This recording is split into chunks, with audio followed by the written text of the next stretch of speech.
পশ্চিমবাংলায় 7 জন ARO-কে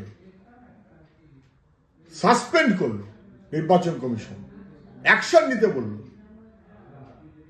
এটার মধ্য দিয়ে কার্যত পশ্চিমবাংলায় নির্বাচন কর্মী যারা তাদেরকে ভয় দেখাবার চেষ্টা হচ্ছে এবং জল জ্যান্ত দেখা যাচ্ছে।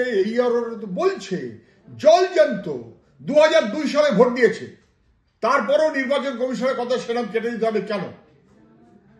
নির্বাচন কমিশন কতগুলো কাগজ দিয়েছে, তার মধ্যে জেনে বুঝে আধার কার্ডটাকে বাদ দিয়ে দিয়েছে। এমন এমন কাগজ দিয়েছে যে কাগজ সব মানুষের নেই, থাকতে পারে না। কাগজ নেই বলে সেই মানুষটা ভোটার থাকবে না, একদম পরিকল্পিতভাবে। এবং ARO বিপদে কোথায় পড়ছে দেখছি, লোকটাকে জানি, বছরের পর বছর দেখেছি। 8 ধরনের 10টা ধরনের কাগজ আছে, কিন্তু ওরা যে কাগজ চান সেই কাগজটা নিয়ে অতএব বাদ। 2002 ভোট দেওয়া লোক সেও বাদ।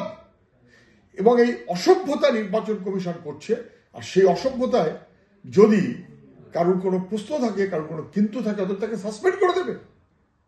এত বড় সাহস!